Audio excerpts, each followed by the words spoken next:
Hello, everybody. My name is Sam Catanzaro. I'm the editor of the Santa Monica Mirror newspaper. I am joined today by Phil Brock, who recently finished in first place in the 2020 Santa Monica City Council election.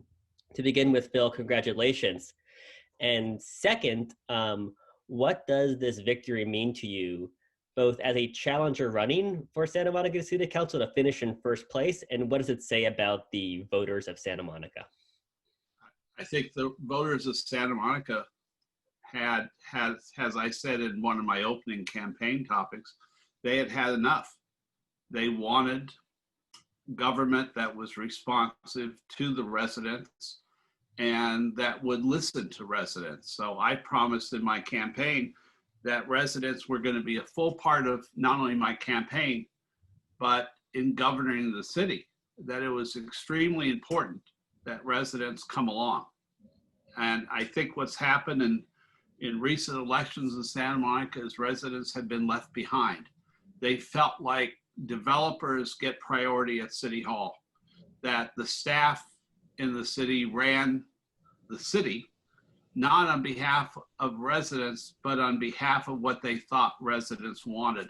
Those were two completely different items. So I hope that what this election means is that they really wanted someone who has walked the streets of the city, who has been in the city, who will treat the entire city as their front yard, not as a garage sale where everything should be sold in the city, but instead has a front yard on a wonderful street where you want all the other front yards to look great. So we're going to govern. You know, I'm already reaching out to neighborhood association, to groups of residents, and I don't care if they agreed with me or not. We all have to work together to have a rebirth of our city and to have a city that works for all residents. Now, on December 8th, you'll be sworn into Santa Monica City Council. Um, Once in office, what is your main priority and what is a concrete way you're going to move forward to address that priority? Well, you know, I talked often about using common sense in City Hall, and second, that I was in a fight for our residents every single day. I already understand that it was easier being elected than it will be to govern. But as far as I'm concerned, I've talked about public safety, and I said that's the number one job of a city council person in the city, is to do their best to make sure that residents are safe in their own town, safe in their yards, safe in their houses, and safe in our parks. So that's priority number one. Priority number two, I've discussed homelessness over and over again.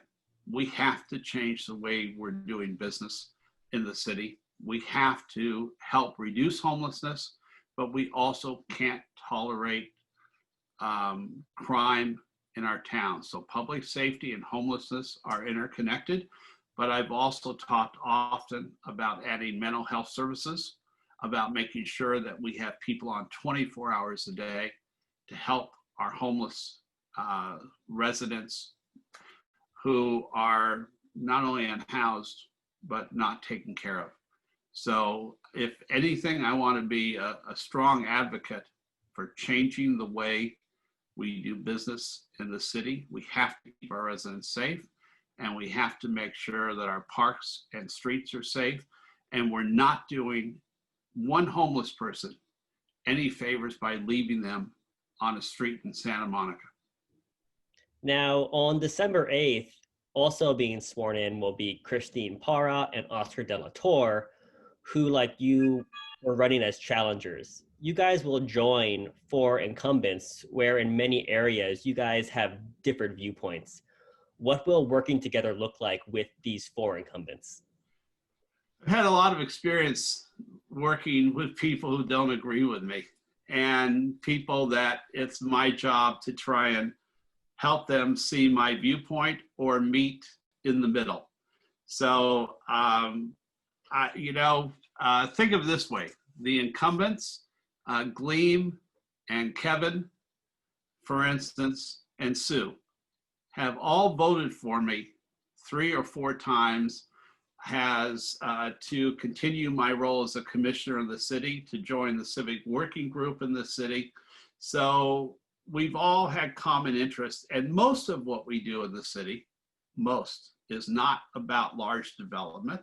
Most of what we do in the city are the small ways that we can help residents, make sure a street's paved, make sure a stoplight's working, make sure trash cans are emptied, make sure that there are police patrolling their streets, make sure that their wellness scale in Santa Monica is good, that seniors are helped, and that children have places to play safely.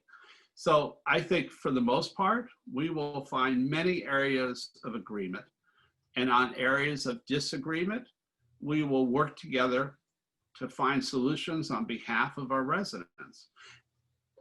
And I will say this, where they don't want to agree, I will bring residents with me to the table.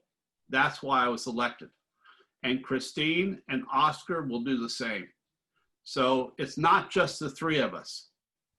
For me, it's going to be the 18,000, almost 19,000 people who voted for me. That is your vote count right now as of November 10th. They will be a potent force on my behalf if I'm right. And I only want to be right if those 18,000 people back me up. So to the other city council people, the challenge is you're not going to just vote against me. You're going to vote against between 1/4 and 1/5 of our city's residents.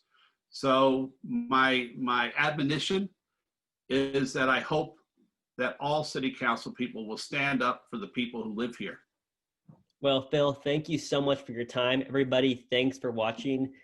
Be sure to check out the other videos we have with other winners. Those will be on our website and our social media pages. Thank you. Good to see you, Sam.